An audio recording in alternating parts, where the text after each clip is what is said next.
Mapagpalang araw po muli, madlong listeners. Ako po muli si Miss J.A. na maghahandog muli sa inyo ng isa na namang maganda at nakakakilig na kwento na isinulat ng ating mahusay na writer na si Romeline. Sana po'y magustuhan niyo ang kwentong ito at kapulutan ng aral. Maraming salamat po. Simulan na natin ang kwentuhan. Tawagin niyo na lamang po akong Portia. Sumulat ako upang ibahagi ang isang kwento ng pag-ibig na muntik nang mabura ng mga kasinungalingan. Naranasan kong mawala ng lahat at manood habang ang taong pinakamamahal ko ay nabubuhay kasamang iba. Ngunit hindi ako sumuko dahil alam ko ang tunay na pag-ibig ay laging nakakahanap ng daan pabalik. Naway maging inspirasyon ang kwentong ito upang patuloy kayong lumaban para sa katotohanan at para sa mga taong mahal nyo. Tahimik na binabagtas ng itim na kotse ang madilim at basang kalsada. Mahigpit ang hawak ni Lucas sa manibela habang paminsan-minsan ay sinusulyapan niya si Portia sa passenger seat. Nakasuot pa rin ang dalaga ng isang simpleng puting bestida na ginamit niya sa kanilang lihim na kasal kaninang hapon. Nanginginig ang mga kamay mo, Portia. Inabot ni Lucas ang isang kamay ng asawa at mahigpit na hinawakan ito. Natatakot kasi ako, Lucas. Parang hindi pa rin totoo ang lahat na mag-asawa na talaga tayo. Totoo na to, Portia. Wala na makakapaghiwalay sa ating dalawa. Ako na ang legal na asawa mo. Paano kapag nalaman ng mga magulang mong ginawa natin? Siguradong magagalit sila. Baka pilitin nila tayo maghiwalay lalo na't ibang gusto nilang pakasalan mo. Wala na sila magagawa, Portia. Matanda na ako at ako masusunod sa kung sinong gusto ko makasama habang buhay. Huwag mo na silang isipin. Ang mahalaga, magkasama na tayo ngayon. Sana nga, ganyan lang kadali yun. Iniwan mo lahat para sa akin, Lucas. Ang pamilya mo at ang negosyo nyo. Paano kung magsisi ka balang araw? Inihinto ni Lucas ang sasakyan sa gilid ng kalsada. Humarap siya ng tuluyan kay Portia at tinitigan ito sa mga mata. Hindi ako magsisisi kailanman. Ikaw ang buhay ko, Portia. Ikaw lang mahal ko. Walang halagan lahat ng kayamanan at negosyo namin kung hindi ikaw ang kasama ko. Hindi ko kailangan ng lahat ng yun dahil kaya ko namang magsimula ulit kasama ka. Hindi na napigilan ni Portia ang kanyang mga luha. Marahan naman siyang hinalikan ni Lucas dahilan upang pareho silang mapangiti. Mahal na mahal kita, Portia. Mahal na mahal din kita, Lucas. Nagpatuloy si Lucas sa pagmamaneho habang hawak pa rin ang kanyang isang kamay, ang kamay ng kanyang asawa. Saan ba tayo pupunta ngayon? Sa probinsya sa Zambales. Bumili ako ng maliit na bahay doon na hindi matutunto ng mga magulang ko. Doon tayo magsisimula. Gagawa tayo ng sarili nating pamilya at hindi ko hayaang may manakit sa'yo. Basta magkasama tayo, Lucas. Kakayanin ko ang lahat. Mas gumaan ang pakiramdam ni Portia dahil sa mga sinabi ng kanyang asawa. Gusto ko ng maliit na hardin sa harap ng bahay natin, Lucas. Alam mo namang paborito ko yung mga bulaklak, di ba? Kahit anong gusto mo, gagawin natin yan. Basta, gusto ko ng 3 anak. Ang dami naman yata ng 3, Lucas.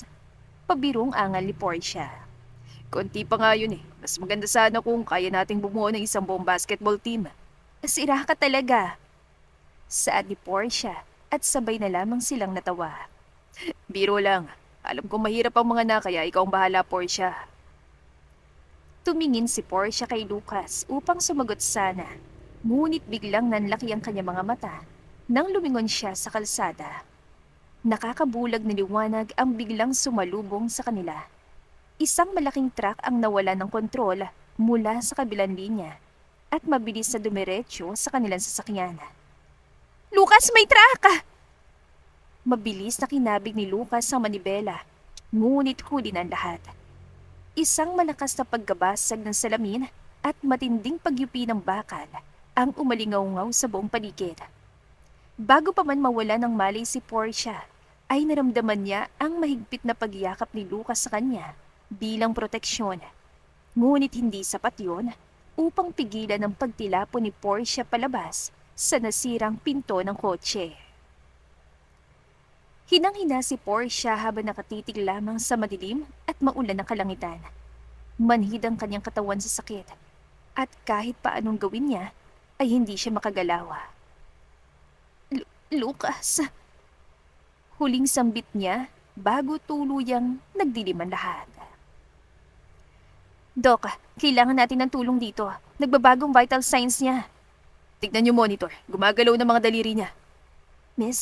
Miss, naririnig niyo po ba kami?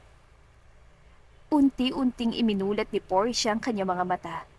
Isang nakakapasong liwanag ang unang sumalubong sa kanyang paningin. Rinig na rinig niya ang nagkakagulong boses ng mga nurse sa kanyang paligid, kasabay ng mabilis at sunod-sunod na tunog ng isang makina. Miss, naririnig niyo po ba kami? Maaari niyo bang igalaw ang mata niyo kung naiintindihan niyo ako?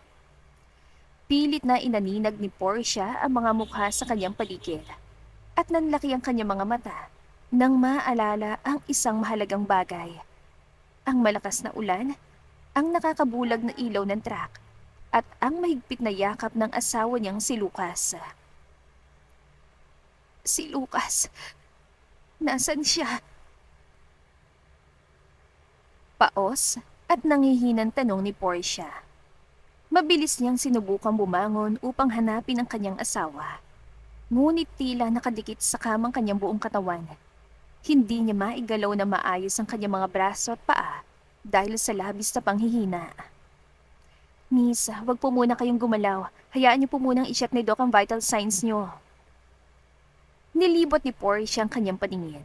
Napagtanto niya na wala siya sa isang ordinaryong ospital. Nasa loob siya ng isang napakalawak at marangyang kwarto na puno ng mga mamahaling muebles at malalaking bintana. Ngunit kumpleto sa mga makabagong medical equipment na nakakabit sa kanyang katawan. Ilang sandali pa, bumukas ang malaking pinto na gawa sa mamahaling kahoy. Pumasok ang isang matanda, ngunit pino at eleganteng babae. Sumenyas ito sa mga nurse na lumayo ng bahagya. Hindi ako makapaniwala. Parang himala na nagising pang babaeng ito. Manghang sambit ng matanda habang nakatitig kay Portia. Sino ho kayo? Nasaan ako? Kailangan ko pong makita ang asawa ko. Ako si Doña Carmen. Ako nakakita sa'yo sa gilid ng bangin nung gabi ng aksidente mo at ang nagdala sa'yo dito sa private rest house ko.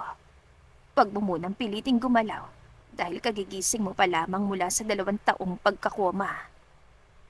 2 taon? Paano nangyari yun? Hindi ko rin alam. Inakala naming mamamatay ka na dahil sa tindi ng mga injuries mo. Pero lumalaban ka, kaya naging mahirap sa akin ang sukuan ka. I kept you here with the best doctors and nurses. Money could buy. 2 taon ka nang nandito sa kwartong ito, iha. 2 taon? Teka, kung nawala ho ako ng ganyang katagal, panigurado nag-aalala po ang asawa ko. Kailangan ko po siya makontak. Bago pa man makasagot si Doña Carmen, ay nakuha ng isang malaking flat screen TV sa kabilang gilid ng kwarto ang atensyon ni Portia. Kasalukuyang nag-uulat ang isang newscaster tungkol sa isang malaking pagtitipon ng mga negosyante. At doon, sa mismong screen, ay nakita niya si Lucas. Masigla ito, nakasuot ng formal suit at nakangiti sa harap ng mga kamera. Ngunit ang nagpatigil sa pagtibok ng puso ni Portia ay ang babaeng nakakapit sa braso ni Lucas. Kasama natin ngayon ang kilalang bilyonaryo na si Mr. Lucas Montenegro at ang kanyang magandang asawa. Wika ng reporter sa telebisyon. Nanlaki ang mga mata ni Portia. Nagsimulang manginig ang kanyang mga labi at sunod-sunod na pumatak ang kanyang mga luha. Si Lucas yan. Asawa ko siya. Bakit may kasama siyang ibang babae? Bakit tinawag siyang asawa ng reporter? Gulat na napatingin si Doña Carmen sa telebisyon at pabalik kay Portia. Nahihibang ka na ba? Asawa mo si Mr. Montenegro? Isa siyang kilalang bilyonaryo sa buong bansa. Imposibleng sinasabi mo dahil 2 taon na siyang kasal sa asawa niya. Alam ng buong lipunan na nagkaroon din siya ng matinding car accident 2 taon na nakararaan. Teka, huwag mo sabihing magkasama kayo ng gabing yon. Are you his mistress? Hindi. Ako po yung totoong asawa niya. Kagagaling lang namin sa kasal nung maaksidente kami. Hindi totoo yung nasa TV. Hindi niya ako kayang ipagpalit. Imposibleng hindi niya ako hinanap sa loob ng 2 taon. Tinignan ni Doña Carmen si Portia nang may pagdududa. Inisip ng matanda na baka epekto lamang ng matinding trauma sa ulo ang mga sinasabi ng dalaga at nag-i-illusion lamang ito. Ngunit nang makita niya ang labis sa sakit at pangungulila sa mga mata ni Portia, ay unti-unting lumambot ang kanyang puso. Naramdaman ng ginang na nagsasabi ito ng katotohanan. Naupo si Doña Carmen sa gilid ng kama at dahan-dahang niyakap ang humihikbing dalaga. Hinaplos niya ang likod ni Portia upang pakalmahin ito. Tahan na, Iya. Napakaraming bagay ang nangyari na hindi natin alam kung bakit. Siguro nga'y totoong sinasabi mo. Pero sa ngayon, ang pinakamahalaga ay buhay ka. Binigyan ka ng pangalawang pagkakataon ng Panginoon. Kaya kailangan mong magpakatatag at magpagaling. Palalakasin natin ang katawan mo para malaman natin ang buong katotohanan. Wala nang nagawa si Portia, kundi ang humagulgol sa balikat ng ginang. Hindi pa rin makapaniwala si Portia na ang lalaking pinangakuan siya ng walang hanggang pag-ibig ay may iba ng kapiling habang siya'y nakipaglaban kay kamatayan na mag-isa sa loob ng 2 taon. Sikat ng araw at amoy ng sariwang lupa ang sumalubong sa umaga ni Portia. Abala siya sa pagdidilig at pag-aayos ng mga bulaklak nang marinig niya ang mga pamilyar na yabag mula sa likuran. Portia, andiyan ka na naman sa hardin. Bakit ba gusto mong agawan ng trabaho ang mga hardinero ko? Natatawang bati ni Doña Carmen. Lumingon si Portia at ginawad ang isang malambot ng ngiti sa matanda. 2 buwan ang lumipas, simula nang muli siyang magkamalay. Sa loob ng panahong yon, ay unti-unti niyang natuklasan ang mga masasakit na katotohanan. Una, idineklara siyang patay matapos ang aksidente at maging ang kanyang sariling pamilya ay pinaniniwala ang wala na siya. Pangalawa, totoong kasal na si Lucas sa ibang babae. Ang mas masakit pa doon ay naganap ang kasal na yon nang hindi man lang umaabot ng 1 buwan mula nang mangyari ang trahedya. Alam niyo naman pong ito yung nagpapagaan ng isip ko, Doña Carmen. Lumapit si Doña Carmen at automatikong dumapo ang paningin nito sa gintong singsing na suot pa rin ni Portia sa kanyang daliri. Isang mabigat na buntong hininga ang pinakawala ng ginang. Bakit mo ba patuloy na sinusuot pa yan? Hindi deserve ni Lucas ang ganyang klaseng katapatan mula sa iyo. Inakala niyang patay ka na, pero wala pang 1 buwan ay nagpakasal na siya agad sa iba. Hindi man lang yan nirespetong alaala mo. Tipid na ngumiti si Portia at inayang matanda na maupo sa isang mesa sa gitna ng hardin. Maraming salamat po sa lahat ng ginawa niyo para sa akin, Doña Carmen. Ayos lang po ba talaga sa inyo na patuloy akong maging pabigat dito? Wala po kasi akong ibang mapuntahan dahil akala ng pamilya ko patay na ako eh. At wala na rin akong lakas sa loob na nabalikan ng lahat ah. Isang malakas na halakhak ang pinakawala ng matanda bago hinawakan ang kamay ng dalaga. Kahit kailan ay hindi ka naging pabigat sa akin, Portia. Itinuturing na kitang parang sarili kong anak, kaya wag mo nang iisipin yan. Bago pa man makasagot si Portia, ay biglang tumunog ang cellphone ng ginang. Sinagot ito ni Doña Carmen, ngunit agad na nagbago ang reaksyon nito. Naging seryoso at madilim ang kanyang mukha habang nakikinig sa kabilang linya. Nang ibaba niyang tawag ay bumaling siya kay Portia. Mukhang may nalaman ng sekretarya ko na nag-iimbestiga tungkol sa nakaraan ng asawa mo, ni Lucas, Portia, at mukhang may kailangan kang makausap. Ilan sandali pa ay iniluwal ng pintuan ng hardin ang isang pamilyar at matandang babae. Nanlaki ang mga mata ni Portia. Ito ay si Manang Fe, ang dating kasambahay na nagpalaki kay Lucas at labis na nagmamahal din kay Portia nung sila'y palimpang nagkikita ng lalaki. Diyos ko, Portia, buhay ka nga. Inakala namin lahat na patay ka na. Manang Fe. Mabilis na nagyakapan ng dalawa at parehong napaluha sa labis sa pagkagulat at tuwa. Nang makapagpakalma ay naupo sila upang mag-usap ng masinsinan. Ikinuwento ni Manang Fe ang mga kahina-hinalang pangyayari matapos ang malagim na aksidente. Ano pong sabi niyo? May amnesia si Lucas at pinapaniwala nila na siya yung babaeng yun ang asawa niya? Hindi ko rin alam hindi ako sigurado anak. Pero bago ako sinisante 2 years ago, napansin kong kakaibang kinikilos niya. Naligaw pa nga siya sa sariling bahay na kinalakihan niya. Kung tamang iniisip ko, baka nagka-amnesia siya at ginagamit ng mga magulang niyang oportunidad na yon. Lahat ng mga nakakakilala sa'yo, tinanggal sa mansyon bago pa man dumating yung asawa niya ngayon. Tila tumigil ang pag-ikot ng mundo ni Portia. Sa isang iglap, ay nagtugma ang lahat ng mga katanungan sa kanyang isip. Hindi siya ipinagpalit ni Lucas. Hindi nito ginstong magpakasal sa iba ng ganong kabilis. Ginamit ang mga magulang ni Lucas ang trahedya bilang perpektong pagkakataon upang ipalit ang babaeng gusto nila para sa negosyo at tuluyang burahin ang mismong alaala ni Portia. Napuyo sa matinding galit at awan dibdib ni Portia.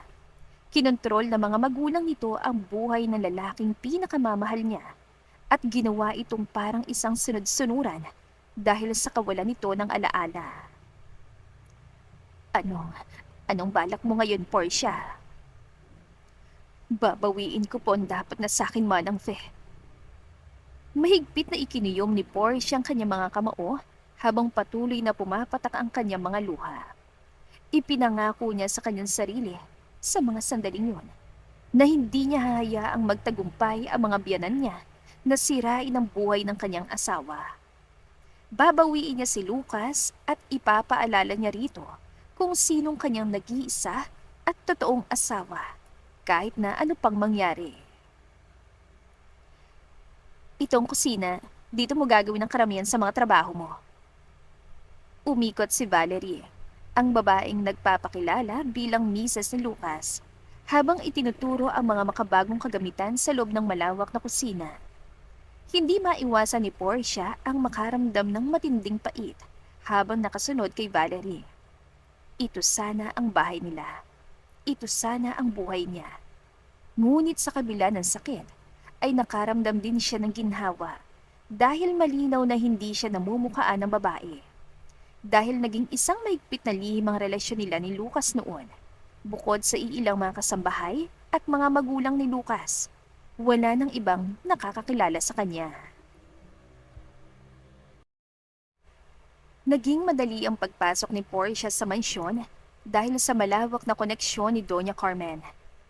Noong unay inirekomenda na matanda na magpanggap si Portia na anak nito upang makapasok sa mataas sa lipunan at makalapit kay Lucas bilang isang mayamang negosyante. Ngunit mas pinili ni Portia na maging isang ordinaryong kasambahay. Sa ganitong paraan ay mas malaya siyang makakagalaw sa loob ng mansyon at mas mababantayan niyang kanyang asawa ng malapitan sa araw-araw. Ano nga ulit ang pangalan mo? Nakalimutan ko Napatigil si Portia. Kilala siya ng karamihan sa kanyang buong pangalan bilang Proserpina, ngunit si Lucas lamang ang natatanging tumatawag sa kanya sa pangalang Portia dahil itong ibinigay nitong palayaw sa kanya. Portia. Portia na lang pong itawag niyo sa akin. Mahinang sagot ng dalaga. Portia. Ang gandang pangalan naman. Saan niya nakuha ng mga magulang mo? Halos tumigil ang pagtibok ng puso ni Portia nang marinig niya ang malalim at pamilyar na boses na yon mula sa pinto ng kusina. Lumingon siya at tila nanigas ang kanyang buong katawan. Nakatayo doon si Lucas. Bagong dating lamang ito mula sa trabaho at suot pa rin ang kanyang formal na itim na suit. Walang pinagbago sa kakisigan ng asawa niya Ngunit ang mga mata nito ay nakatingin sa kanya na tila isang ganap na estranghero. Babe, nandito ka na pala. Bakit hindi ka nag-text na maaga ka palang uuwi? Sana nagluto ako ng merienda mo. Napansin ni Portia na tila hindi komportable si Lucas sa ginawang paglapit ng kanyang peking asawa. Bahagyang umatras si Lucas at dahan-dahang inalis ang pagkakakapit ni Valerie sa kanyang braso. Maaga kaming natapos sa meeting. Okay lang, medyo pagod din ako ngayon eh. Kaya gusto kong magpahinga na lang muna. Kung ganun, ipagtitimpla na lang kita ng paborito mong tsaa para makapagpahinga ka agad. Mabilis at tumalikod si Valerie at patakbong naglakad patungo sa kabilang bahagi ng kusina upang maganda ng inumin. Naiwang magkaharap sina Lucas at Portia. Habang nakatitig si Portia sa mukha ng asawang hindi siya makilala, ay hindi niya napigilan ang matinding pangungulila. Kusang pumatak ang isang butil ng luha mula sa kanyang pisngi habang nakatayo sa harapan nito. Naging alerto naman si Lucas. Teka, ayos ka lang ba? Bakit ka umiiyak? Opo, ayos lang po ako, sir. Pasensya na po. Naalala ko lang po kasi bigla yung mga magulang ko nang itanong niyo kung saan nila nakuha yung pangalan ko. Pasensya na ako nalungkot ka pa dahil sa tanong ko. Okay lang po talaga, sir. Pasensya na po talaga. Okay lang, hindi naman masamang magpakita ng emosyon. It makes us human, di ba? Tumango si Portia. Isang malambot na ngiti naman ang sumilay sa mga labi ni Lucas. Mukha kang mabuting tao, Portia. Nararamdaman ko yun. Mukhang maasahan kita rito sa bahay sa mga susunod na araw. Matapos sabihin ang mga salitang yon, nagpaalam na si Lucas at walang ibang nagawa si Portia kundi ang panoorin itong umaakyat patungo sa kwarto nila ni Valerie. Naninikip man ang dibdib, mas lalo naman nagkaroon ng lakas ng loob si Portia na matupad ang kanyang plano. Tulog na ang lahat sa loob ng mansyon nang magpasyang bumaba si Portia mula sa kanyang silid. Nakaramdam siya ng matinding uhaw, kaya naisipan niyang pumunta sa kusina upang kumuha ng tubig. Tahimik at maingat ang kanyang mga hakbang upang hindi makalikha ng ingay. Ngunit pagdating niya sa kusina ay natigilan siya. Bukas ang maliit na ilaw sa ibabaw ng counter at naroon si Lucas. Nakasuot na ito ng simpleng pantulog at tahimik na kumakain mula sa isang cup noodles. Sir Lucas, ano pong ginagawa niyo rito? Mahinang tawag ni Portia. Bahagyang nagulat ang lalaki at mabilis na lumingon.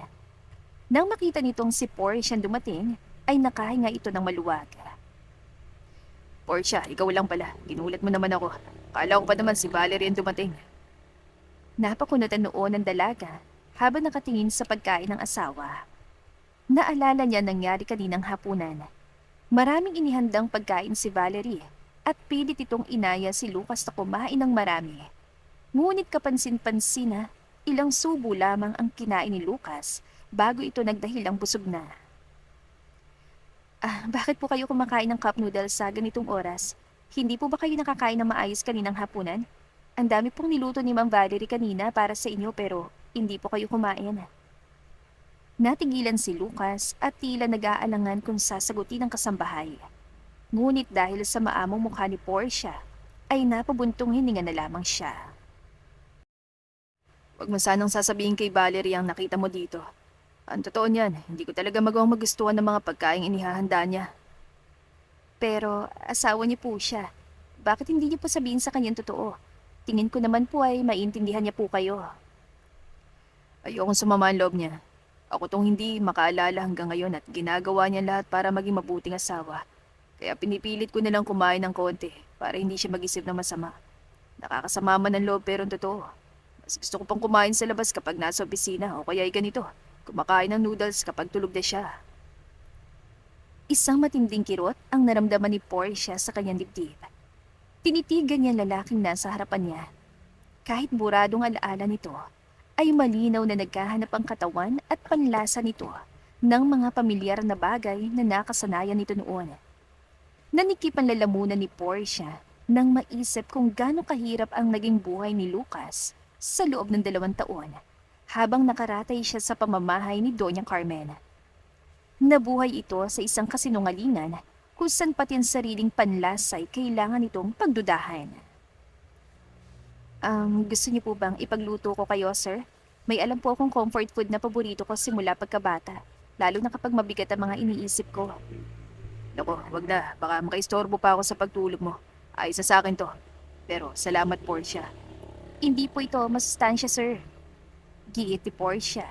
Kinuha niyang cup noodles at inilagay sa gilid. Sandali lang po ito. Hayaan niyo po akong pagluto kayo ng maayos sa pagkain. Wala nang nagawa si Lucas, kundi ang pumayag at maupo sa isang stool.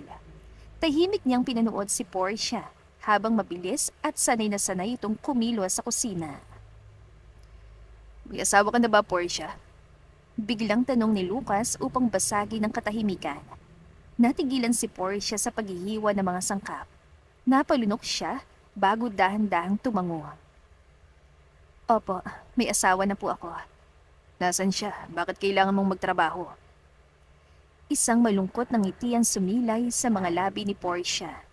Ipinagpatuloy niyang pagluluto ng hindi lumilingon. Nandyan lang po siya pero hindi niya ako maalala. May nangyari pong masama na naging dahilan para makalimutan niya ako ng tuluyan. Napakasakit naman na nangyari sa inyo. Pasensya na at natanong ko pa. Ayos lang po, sir. Isinali ni Portia ang nilutong chicken mommy sa isang malinis na mangkok. Mabango ito at umuusok pa. Nang iabot niya ito kay Lucas, ay aksidenteng nagdampi ang kanilang mga kamay. Parang may boltahe ng kuryente ang dumaloy sa balat ng lalaki. Mabilis niyang binawi ang kanyang kamay at napaiwas ng tingin. Nakaramdam si Lucas ng kakaibang kaba at pamilyaridad. Ngunit agad nitong iwinaksi sa kanyang isip dahil alam niyang may asawa na siyang natutulog sa itaas. Salamat, Portia. Sinubukan niyang humigop ng sabaw at nanlaki ang kanyang mga mata.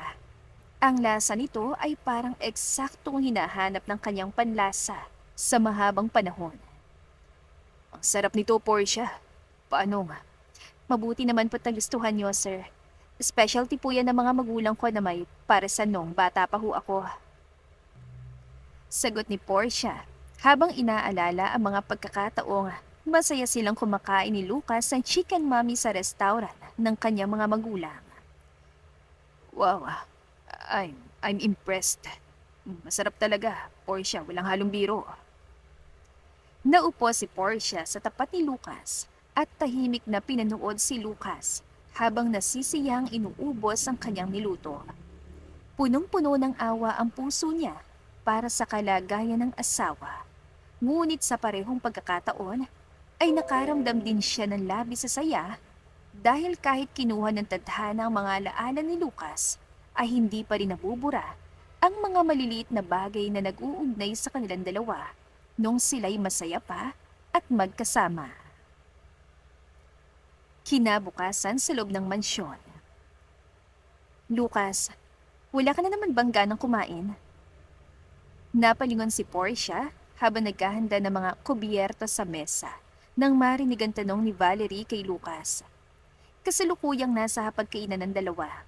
Nasa harapan ni Lucas ang isang mamahaling steak na maagang inihanda ni Valerie para sa kanya. Ngunit tila walang ganang kumain ng lalaki. Medyo busog pa kasi ako, Valerie, at masamang pakiramdam ng sikmura ko. Pagdadahilan ni Lucas habang nilalaro ang tinidor sa kanyang plato. Bumukas ang matinding lungkot sa mukha ni Valerie. Ibinaba nitong kanyang kubyertos at nagpakawala ng isang malalim na buntong hininga. Maaga akong gumising para ipaghanda ka ng almusal. Akala ko pa naman matutuwa ka. Siguro nga hindi talaga masarap ang mga niluluto ko para sa'yo. Hindi naman sa ganun, Valerie. Sige na, kakainin ko na.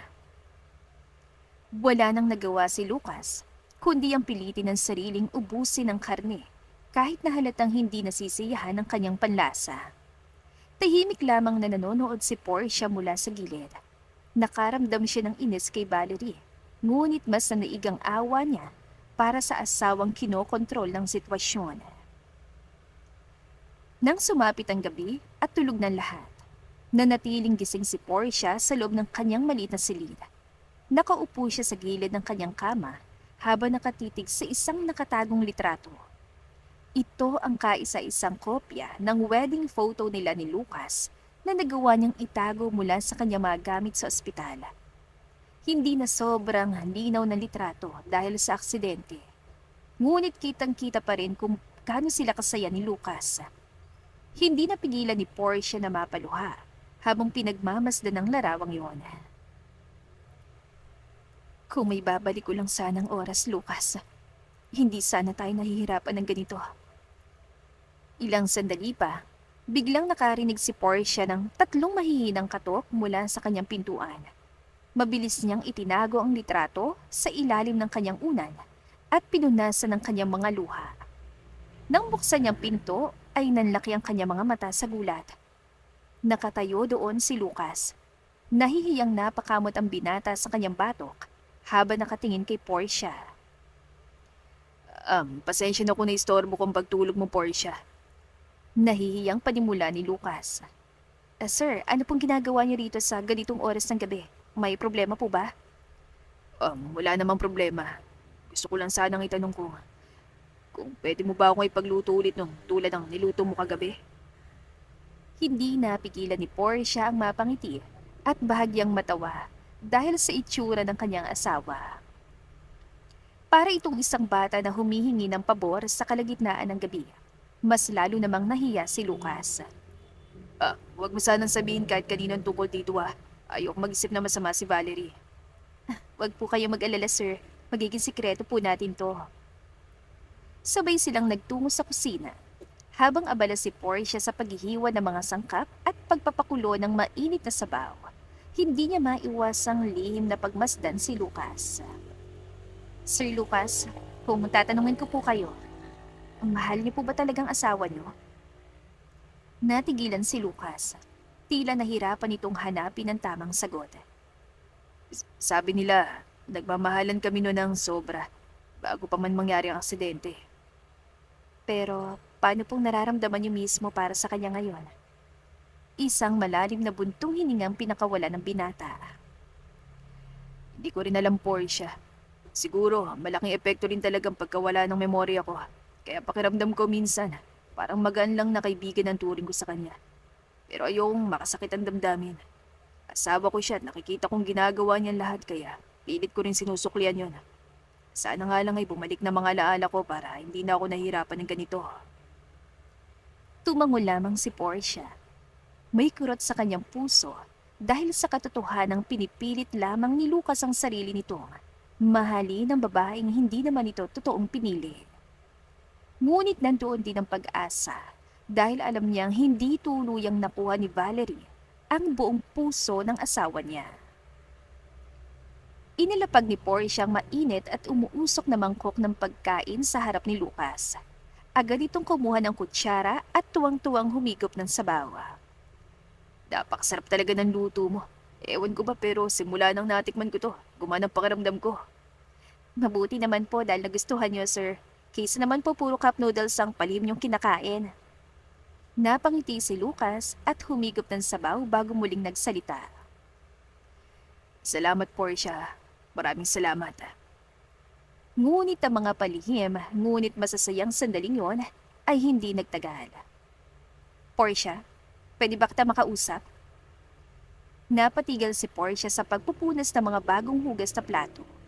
Ibinaba niyang hawak na malinis na basahan at hinarap ang tumawag sa kanya. Nakatayo sa pintuan ng kusina si Valerie habang naka-cross arms at may madilim na reaksyon sa mukha. Ano po yun, Ma'am Valerie? Hindi na nagpaligoy-ligoy pa ang peking asawa ni Lucas. Derechahan itong tinitigan si Portia mula ulo hanggang paa. May nagparating sa akin na ilang kasambahay. Nakikita raw nila na nagluluto ka para sa asawa ko tuwing madaling araw kapag tulog ng lahat dito sa mansyon. Natahimik sandali si Portia. Inisip niya na wala rin namang patutunguhan kung magsisinungaling pa siya dahil marami na palang nakakita sa kanila. Totoo ba ang mga narinig ko, Portia? Opo, totoo po. Nakikiusap po kasi si Sir Lucas na ipagluto ko siya dahil nagugutom po siya tuwing madaling araw. Pero makakaasa po kayo na hanggang doon lang po yun. Wala po kaming ginagawang masama ng asawa niyo. Isang mapanuyang ngiti ang sumilay sa mga labi ni Valerie. Tumas ang isang kilay nito habang patuloy na nakatingin ng mababa sa kasambahay. Alam ko, dahil alam kong hinding-hindi mahuhulog ang loob ng asawa ko sa isang ordinaryong kasambahay na katulad mo. Nakakaawa ka lang siguro kaya kinakausap ka niya. Huwag ka masyadong umasa, okay?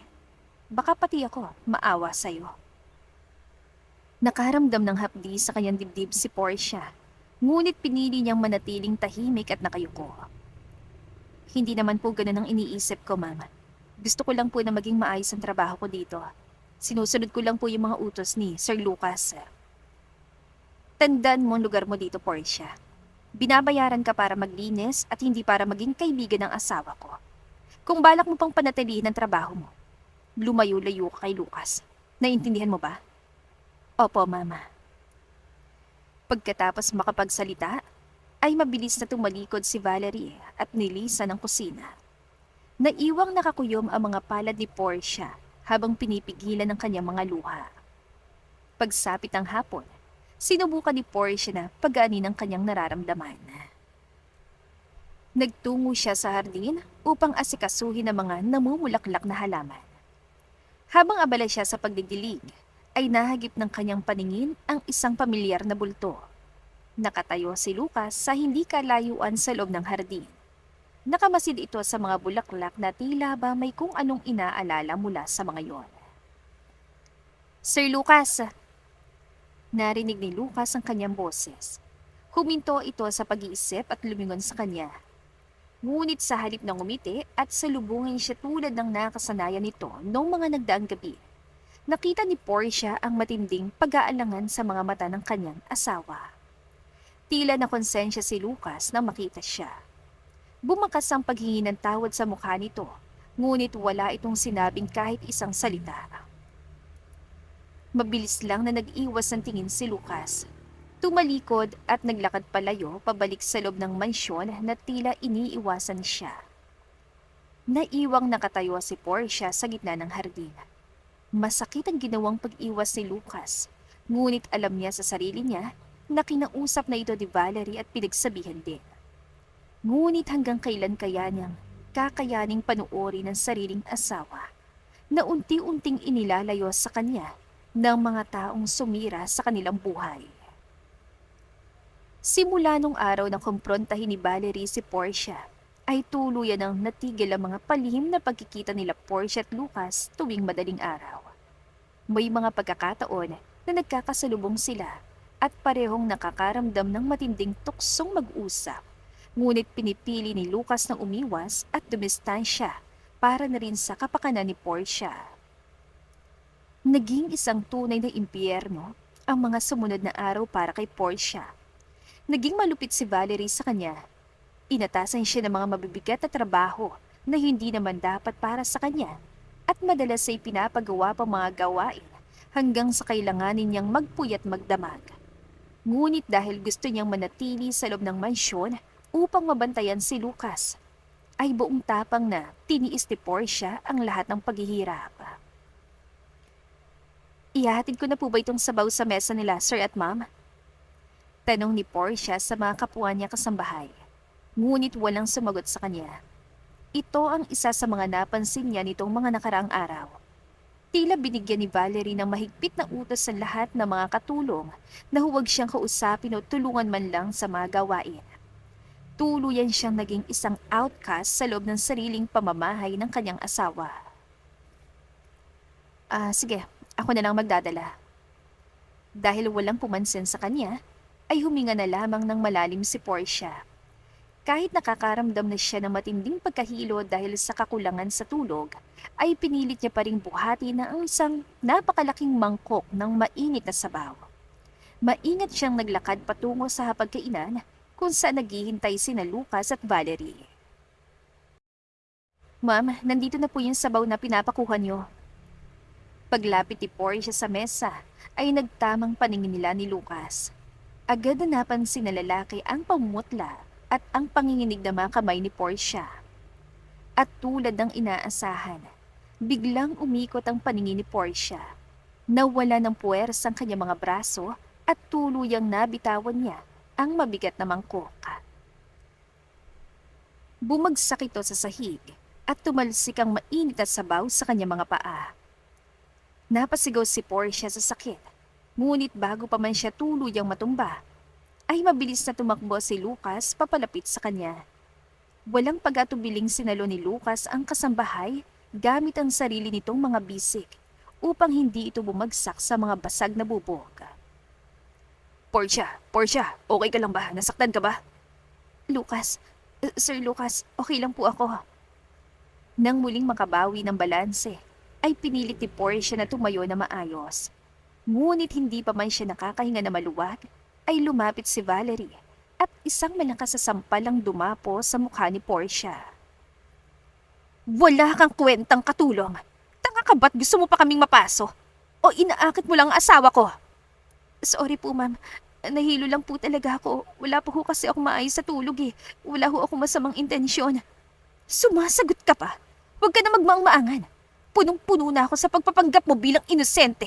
Pero ang totoo, may baho ka naman pala. Akmang sasampalin muli ni Valerie ang dalaga. Ngunit sa pagkakataong ito ay hindi na pumayag si Lucas. Mabilis na hinawakan ni Lucas ang pulso ni Valerie at marinitong pinigilan. Tumigil ka na, Valerie! Mas lalong nagdilim ang paningin ni Valerie dahil sa ginawang pagtatanggol ni Lucas sa isang hamak na kasambahay. Pilit itong binawi ang kanyang kamay at sinubukang sugurin muli si Portia. Upang protektahan si Portia, ay automatikong humarang si Lucas. Umalis ka sa harap ng katulong na yan, Lucas. Talagang kakampihan mo siya kesa sa akin? Hindi na makataong ginagawa mo, Valerie. Ikaw mali dito. Tabi, Lucas, kung ayaw mong tayong dalawang mag-away. At ikaw naman, halika dito, babaeng malandi. Tuturuan kita ng leksyon. Tama na nga sabi! Sa hindi sinasadyang pagkilos, ay naitulak ni Lucas si Valerie palayo, dahilan upang mawalan ito ng balanse at tuluyang bumagsak sa sahig. Lucas, did you just push me? Tinulak mo ako para sa hamak na katulong na yan. Nanlaki ang mga mata ni Lucas sa gulat. Mababakas ang matinding pagkabigla at pagsisisa sa kanyang mukha dahil hindi niya inasahang magagawa niya yon sa kinikilala niyang asawa. Isang nakakabingin tili ng galit ang pinakawalan ni Valerie habang nakaupo sa sahig. Nagkagulo sa loob ng dining room. Nagsimulang magsagutan at mag-away sina Valerie at Lucas habang nagkakagulo na rin ang ibang mga kasambahay na nakarinig sa ingay. Umalis ka na muna rito, Portia. Utos si Lucas habang pilit na pinapakalmang nagwawalang si Valerie. Pero Sir Lucas, sige na Portia, ako na bahala dito. Wala nang nagawa si Portia, kundi ang umiikang maglakad paalis sa hapagkainan, habang patuloy na umaalingangaw ang galit na sumbat ni Valerie sa buong mansyon. Ngunit walang nagawa si Portia nang tuluyang siyang sinisante ni Valerie matapos ang malaking gulo sa mansyon. Upang hindi na lumalapang sitwasyon at para hindi na madamay si Lucas, ay tahimik na inimpake ni Portia ang kanyang mga gamit at umalis. Kasalukuyang pansamantalang tumutuloy si Portia sa isa sa mga rest house ni Doña Carmen sa siyudad. Bukas ng umaga'y babalik na siya sa Zambales dahil tila tuluyan ang nabigo ang kanyang misyon. Hawak ni Portia ang kanyang cellphone habang kinakausap ang ginang. Hindi ako makakapayag sa ginawa ng babaeng yun sa'yo, Portia. Pupuntahan kong Valerie na yan at ipapakita ko sa kanya kung sinong binabangga niya. Galit na boses si Doña Carmen sa kabilang linya. Huwag na po, Doña Carmen. Lalo lang po magkakagulat ayokong maipit si Lucas. Babalik na lang po ako riyan sa Zambales bukas. Hahanap na lang po ako ng ibang paraan para mabawi siya. Nang maibaba ang tawag, ay naupo si Portia sa gilid ng kama. Kinuha niya nag-iisang wedding photo nila ni Lucas at pinagmasdan ito. Hindi na niya napigilan ng tuluyang pagbagsak ng kanyang mga luha nang maalala niyang naguguluhang mukha ng asawa kanina habang pinoprotektahan siya. Pangako, Lucas. Gagawa ako ng ibang paraan para matulungan ka. Hindi kita susukuan. Habang umiiyak, ay bigla siyang nakarinig ng sunod-sunod na tunog ng doorbell mula sa gate ng rest house. Madilim na sa labas at bumubuhos ang napakalakas na ulan. Nagtaka si Portia kung sinong dadalaw sa kanya sa ganitong oras, kaya mabilis siyang kumuha ng payong at lumabas. Nang buksan niya ang maliit na gate, ay nanlaki ang kanyang mga mata. Tila tumigil ang pagtibok ng kanyang puso nang makita si Lucas na nakatayo sa kanyang harapan. Basang-basa ito sa ulan at napakamiserable ng itsura. Sir Lucas, paano nga? Hindi sumagot si Lucas. Tinitigan lamang nito ng malalim si Portia habang patuloy na nababasa ng ulan. Ano bang ginawa mo sa akin, Portia? Bakit nagulong lahat simula nang dumating ka? Hindi lang ang buhay ko, pati isip ko at puso ko. Akmang magsasalita pa sana si Portia, ngunit bigla siyang hinatak ni Lucas at niyakap ng napakahigpit. Naramdaman ni Portia ang init ng katawan ng lalaki, pati na rin ang umaapoy nitong lagnat. Lucas, nilalagnat ka. Ngunit bigla na lamang itong nawala ng malay bago pa man makasagot. Nagpanik si Portia at mabilis na humingi ng tulong sa gwardya upang maipasok si Lucas sa loob ng kwarto. Pinunasan niya ito at pinalitan ng tuyong damit bago binalot ang kumot. Nang muling magkamali si Lucas, ay dahan-dahan itong iminulat ang kanyang mga mata. Ang unang nakita niya ay si Portia na nakaupo sa gilid ng kama at naghahanda ng mainit na pagkain para sa kanya. Tahimik na pinagmasdan ni Lucas si Portia bago nagsalita. Kanina, nag-away kami ng matindi ni Valerie. Napalingon si Portia ngunit nanatili siyang tahimik upang makinig. Nang maglakad ka palis ang mansyon kahapon, pinilit kong tiisin yun kahit ang totoo. Gusto kitang pigilan. Pero sa huli hindi ko nagawa. Pakiramdam ko, hindi ko na kaya mabuhay pa ng hindi ka nakikita, Portia. Talo kami ni Valerie at sabi ko sa kanya lahat ng totoong nararamdaman ko. Sinabi ko sa kanya na wala akong nararamdaman para sa kanya. At pakiramdam ko may isang malaking puwang ang buhay ko na. Hindi ko maintindihan kahit gaano ko papiliting magpanggap na maayos ang lahat. Natahimik si Portia at nakaramdam ng matinding kirot sa kanyang puso. Bumangon ng bahagya si Lucas at tumingin ng diretsyo kay Portia. Napapanaginipan din kita kanina bago ako magising. Masaya tayo, magkasama tayo at parang ang tagal-tagal nating magkakilala. Tuluyang bumagsak ang mga luha ni Portia matapos marinig yun. Tuluyan ang bumangon si Lucas at lumapit sa dalaga upang hawakan ang mga balikat ito. Sino ka ba talaga, Portia? Nagkita na ba tayo nun? Maipapangako mo ba sa akin, Sir Lucas, na maniniwala ka sa lahat ng sasabihin ko kahit na gaano pa ito ka-imposible para sa'yo? Pangako. Huminga ng malalim si Portia. Mula roon ay unti-unti niyang ibinunyag ang lahat ng lihim na pilit ibinuo ng mga magulang ni Lucas.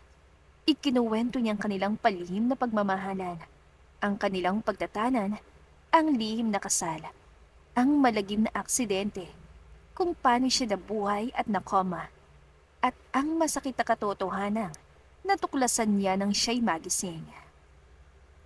Matagal na natahimik si Lucas matapos marinig ang buong kwento. Nakakuyom ang kanya mga kamao at makikita ang matinding galit at pagkabigo sa kanya mga mata. Hindi ako makapaniwalang na kaya nilang lahat na gawin sa akin yun. At sarili ko mga magulang, niloko nila ako sa loob ng matagal na panahon. Naniniwala ka ba talaga sa akin, Lucas? Kinuha ni Lucas ang isang kamay ni Portia at dahan-dahang inilapat ito sa kanyang dibdib, kung saan mabilis at malakas sa tumitibok ang kanyang puso. Maaring burado ang mga alaala ko, Portia.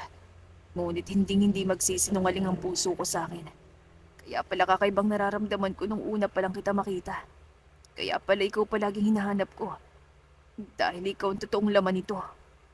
Lucas, hindi na nakapagsalita si Portia. Mahigpit siyang yumakap sa leg ni Lucas at humagulgol ng tuluyan sa dibdib nito. Ginantihan ni Lucas ang yakap at hinaplos ang kanyang buhok na tila pilit pinupunan ang 2 taong pangungulila na hindi niya namalayang dinadala niya. Patawarin mo ko kung nakalimutan kita, Portia. Pangako, simula ngayon, hindi na kita bibitawan. Dahan-dahang iniangat ni Lucas sa mukha ni Portia at pinunasan ng mga luha nito gamit ang kanyang hinlalaki. Nang magtamang kanilang mga mata na parehong kumikinang sa luha, marahang siyang inangkin ni Lucas sa isang malalim at nananabik na halik. Sa halik na yon, naramdaman ni Lucas na nahanap niya na sa wakas ang sarili niya. Napagkasunduan ni na Lucas at Portia na maging maingat sa kanilang mga susunod na hakbang. Bumalik si Lucas sa mansyon upang magpanggap na walang alam habang nag-iimbestiga.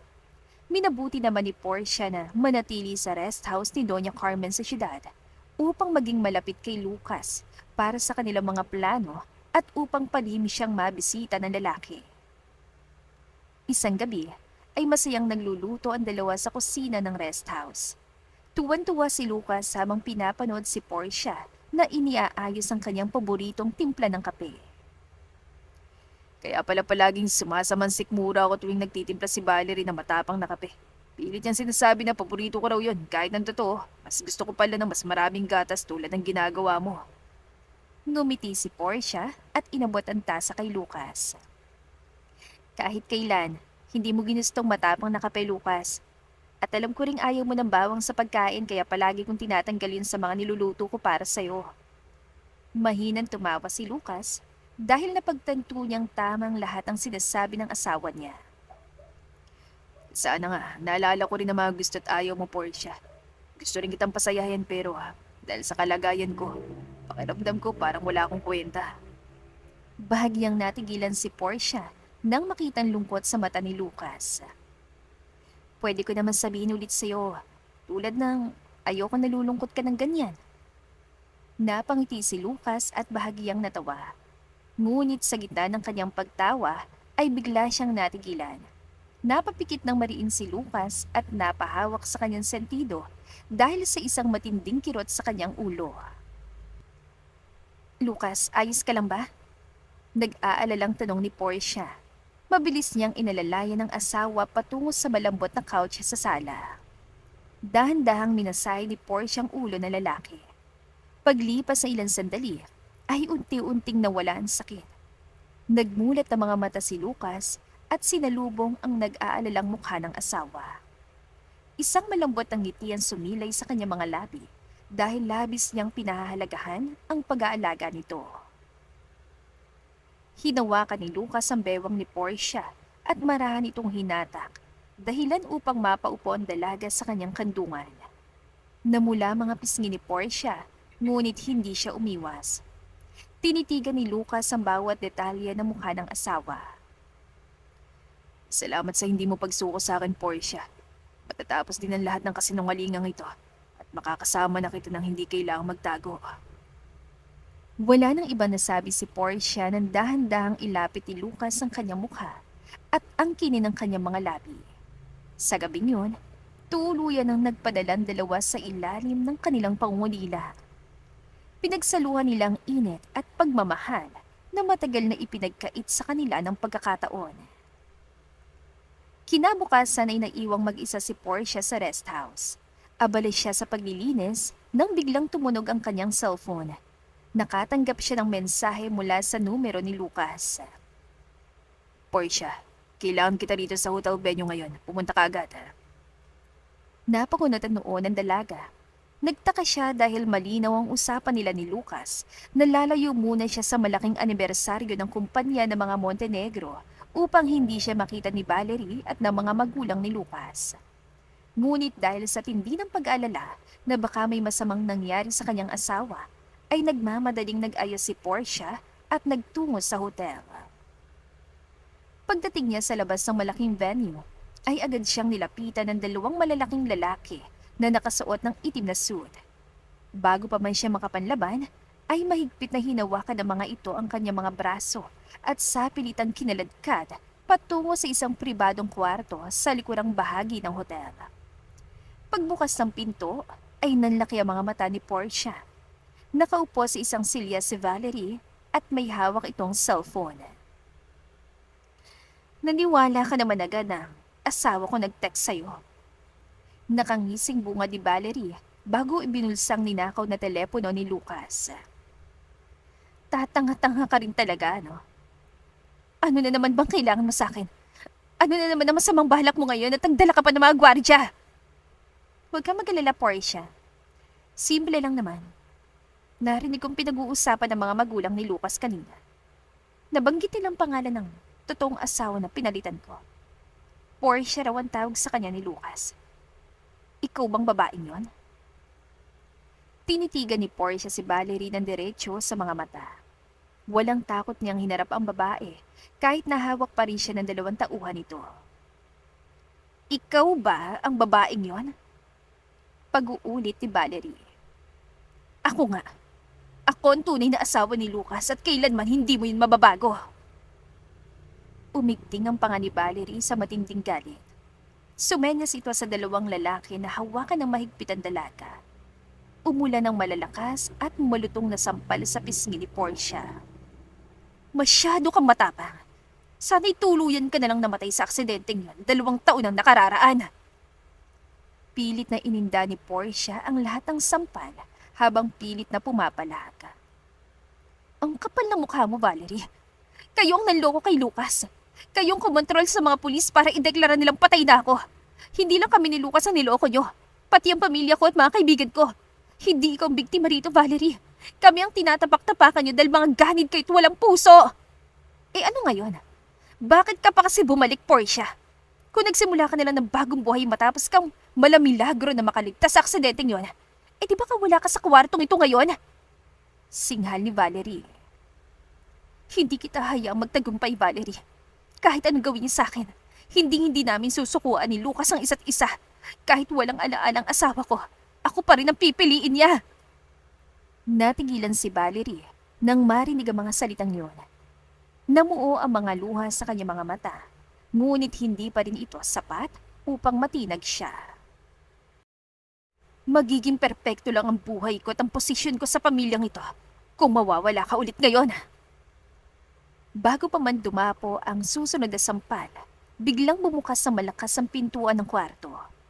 Pumasok ang ilang mga pulis kasunod si Lucas na may matinding galit sa kanyang mukha. Nanlamig ang buong katawan ni Valerie at ng mga tauhan nito. Mabilis na nilapitan at iniligtas ni Lucas si Portia mula sa pagkakakapit ng mga lalaki. Agad na inaresto ng mga pulis si Valerie dahil sa narinig na pag-amin nito at dahil na rin sa mga ebidensya ng pandaraya na palihim na nakalap ni Lucas itong mga nakaraang araw. Okay ka lang ba? Anong ginawa niya sa'yo? Nakita ni Lucas ang namumulang pisngi ng kanyang asawa. Agad na nandilim ang kanyang mga mata. Akbang susuguri ni Lucas ang nagwawalang si Valerie dahil sa ginawa nitong pananakit kay Portia. Ngunit mabilis siyang pinigilan ng babae. Tama na, Lucas. Huwag mo nang dungisan ang kamay mo dahil sa kanya. Okay lang ako dahil nandito ka na. Niyakap ni Portia ang lalaki at tuluyan ng naiyak. Hindi niya alam kung ano ang susunod na mangyayari. Ngunit mapapanatag siya kung nasa tabi niya ang kanyang asawa. Naging mabilis ang pag-usad ng ustisya matapos ang gabing yon sa hotel.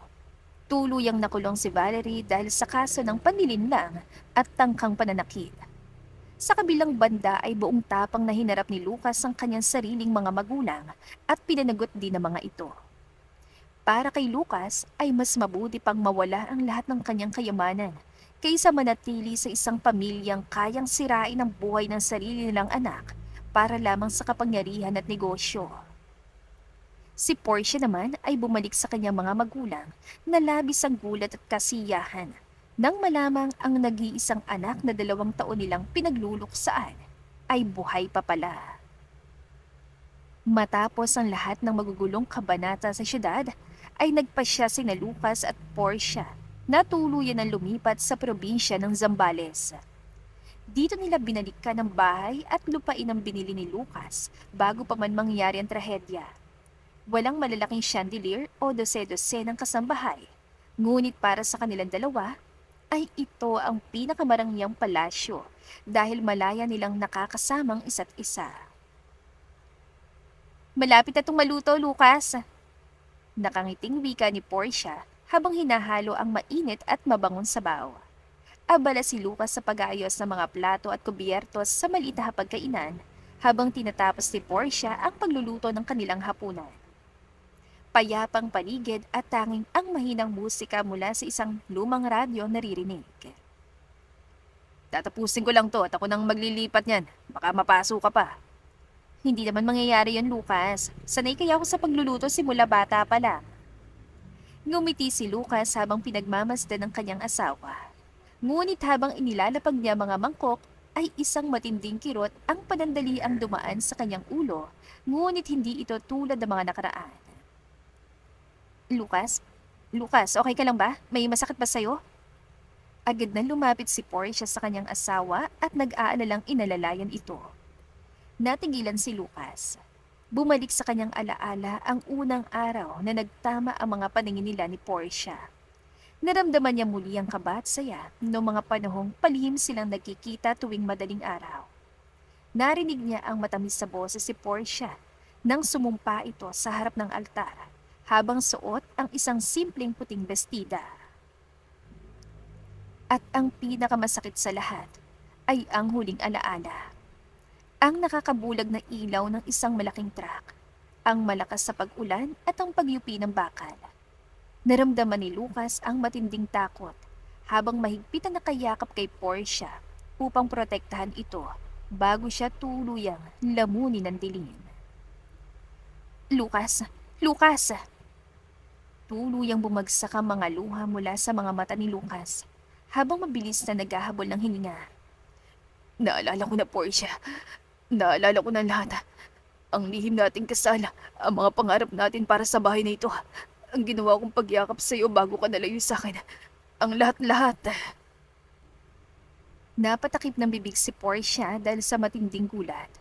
Kusang nagunahan sa pagpatak ang kanyang mga luha dahil sa labis na kaligayahan. Napaluhod naman si Lucas at hindi maiwasang maiyak. 2 taon. 2 taon ka nakarati sa ospital at nakikipaglaban sa kamatayan. Abang ako ay komportabling nabubuhay sa kasinungalingan. Masyadong naging malupit ang mundo sa'yo. Napakalaki ng sakripisyo mo para lang maibalik ako at halos mapatay ka na naman nila dahil sa akin. Patawad, Portia. Patawad. Lumuhod si Portia sa sahig upang magpantay ang kanilang mga mukha. Mahigpit niyang ginantihan ang yakap ng asawa. Hinaplos niya mga pisngi ni Lucas at pinunasan ang mga luha nito nang may napakatamis at payapang ngiti. Huwag ka nang umiyak, Lucas. Nandito na tayo. Tapos na ang laban at kasama na kita.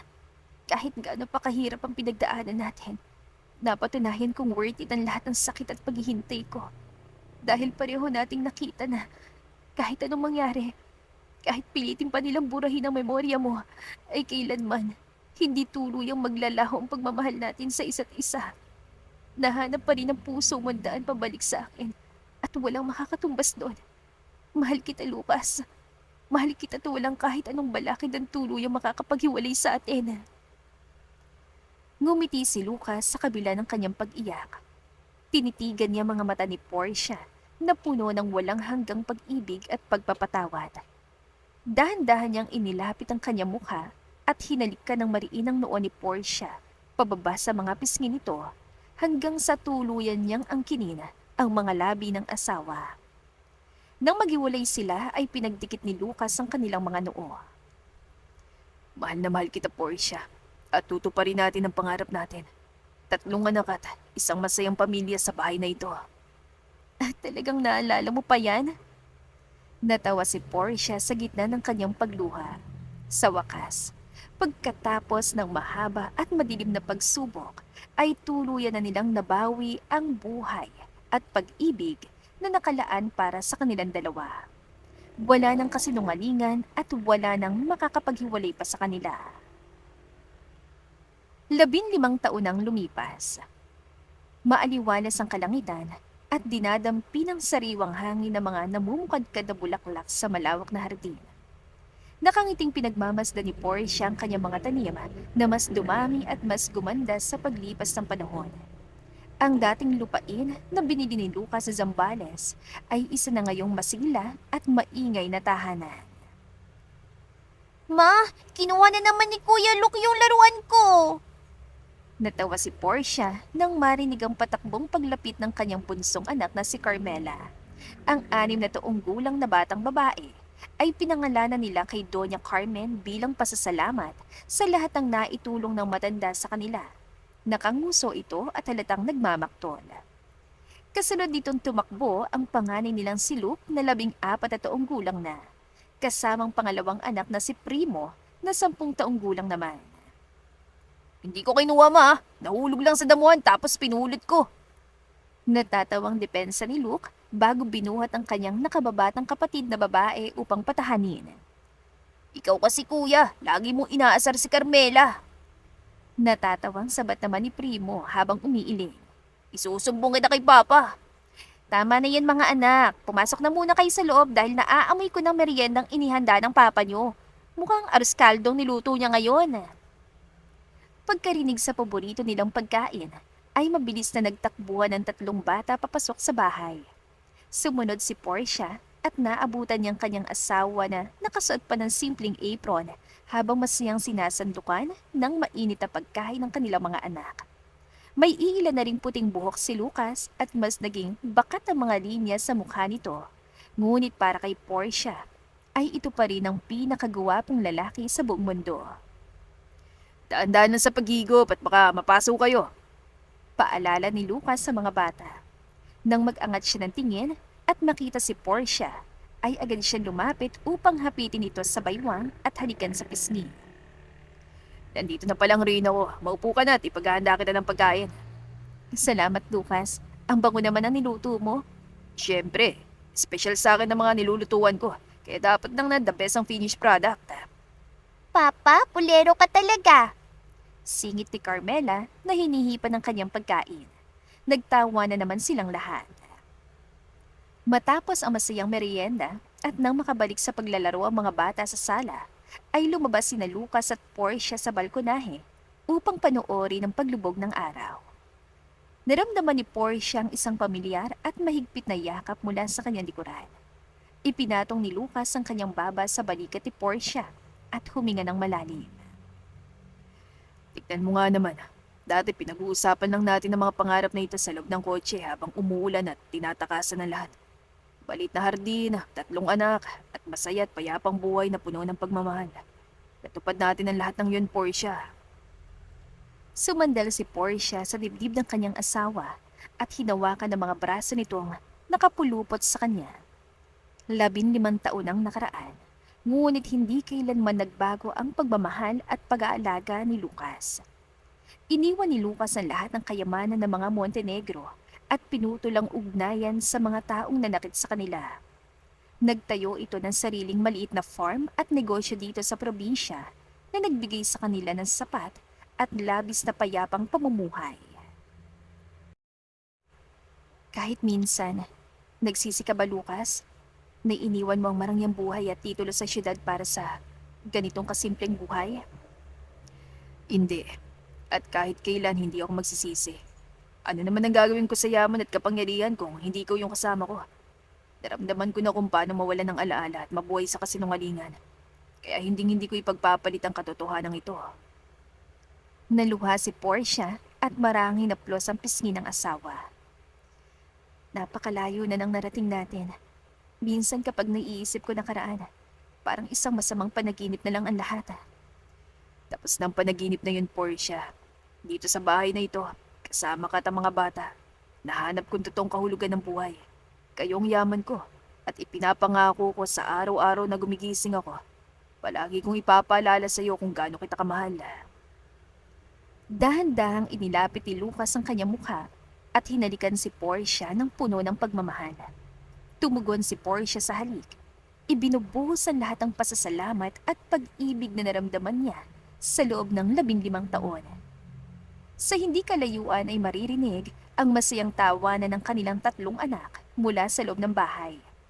Sa wakas, ang kuwento nila ay nagtapos sa isang payapa at walang hanggang kaligayahan.